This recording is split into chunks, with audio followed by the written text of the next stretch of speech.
अंतिम सत्ता है।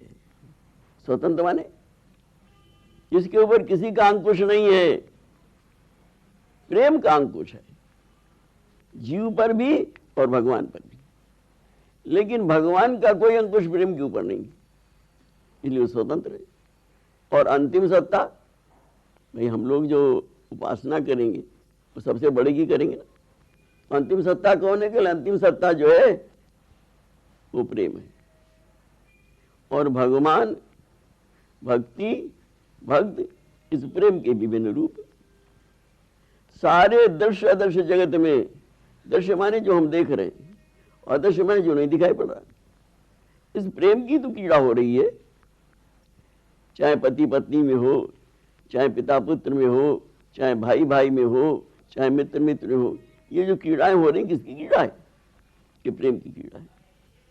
इसलिए उन्होंने कहा कि फिर प्रेम की उपासना करनी चाहिए। एक ऐसे महापुरुष प्रकट हुए 500 वर्ष में कि जिन्होंने बताया कि प्रेम ही उपास्य है। प्रेम को उन्होंने हित शब्द के नाम से दिया, क्योंकि प्रेम बड़ा व्यापक शब्द है।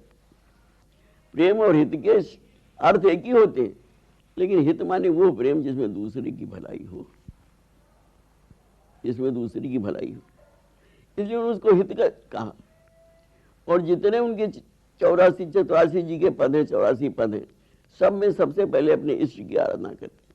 जय श्री हित, श्री हित की जय हो। तो उन्होंने हित की उपासना की। उनके पहले भी प्रेम उपास्य था, उनके पहले ही प्रेम था। ये प्रेम साधन था। भगवान को प्राप्त करने के लिए प्रेम के द्वारा प्राप्त किया जा सकता है, ये साधन था। उन्होंने कहा नहीं, प्रेम साध्य है।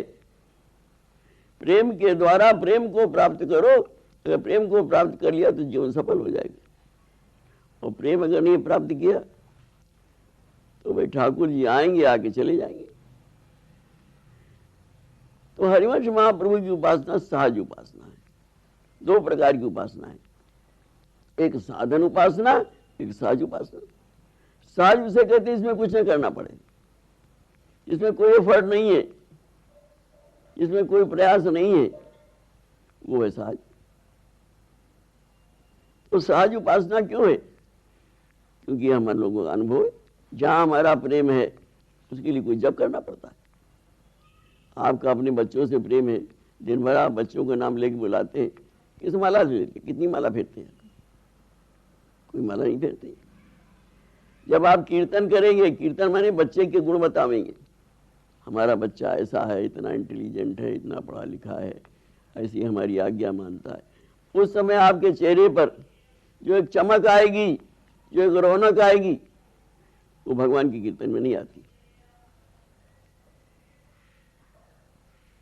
जो उसके लिए आप तब करते हो, संसार भगवान के लिए तब नहीं करते।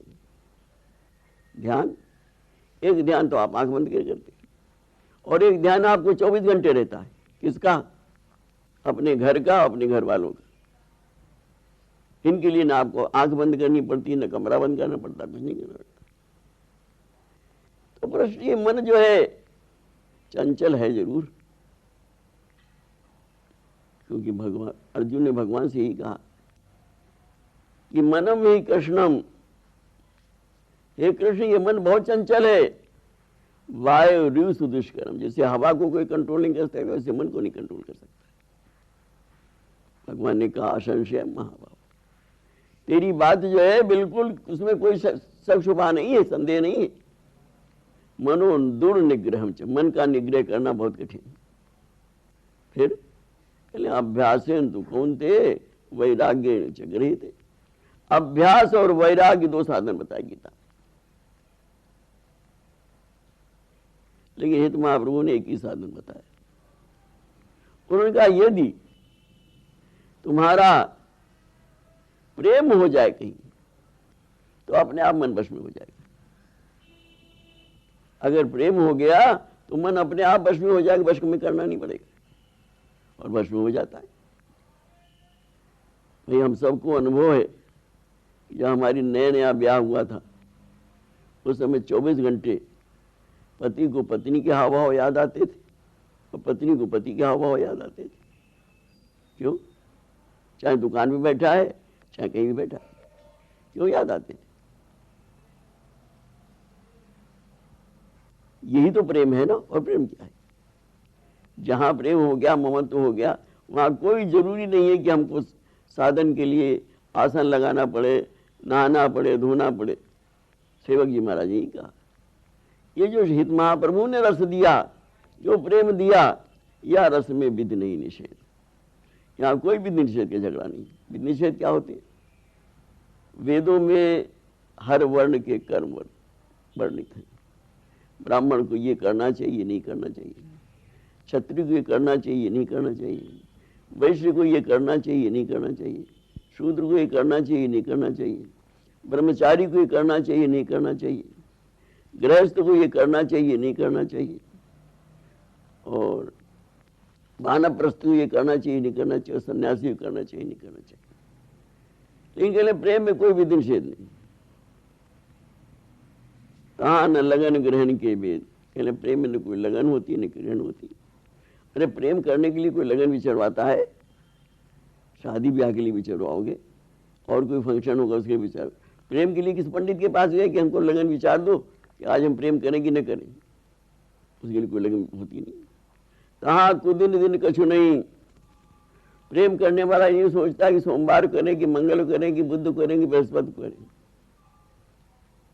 उसके लिए सोचने का विषय नहीं। प्रेम हुआ कि इस क्षण हुआ, ये खुद नहीं जाता। तो हरिवंश महाप्रभु ने कहा कि प्रेम ही एक ऐसा तत्व है जो तुम्हारे चित्त को एकाग्र कर सकता है, और चित्त की एकाग्रता ही सब कुछ है। जितना भी भजन है, योग किसे कहते हैं? चित्त वृत्ति से निरोधायत योगा।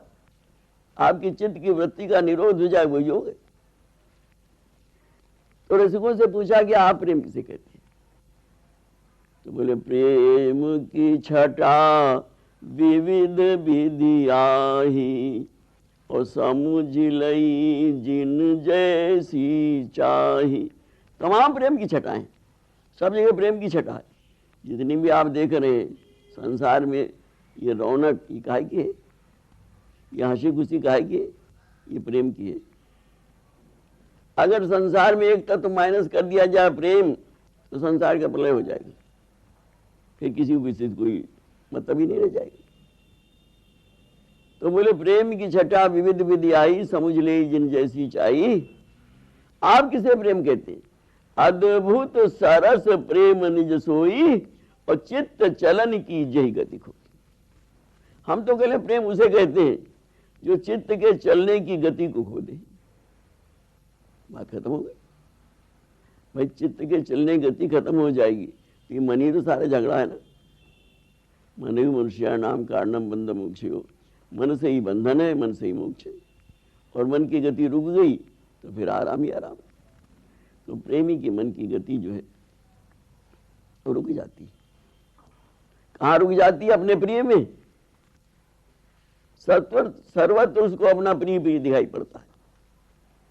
नयनन पिय मूर्ति बसे, उतई रस रहे समाये। ये लक्षण सुन प्रेम के और न कछु सुहाए।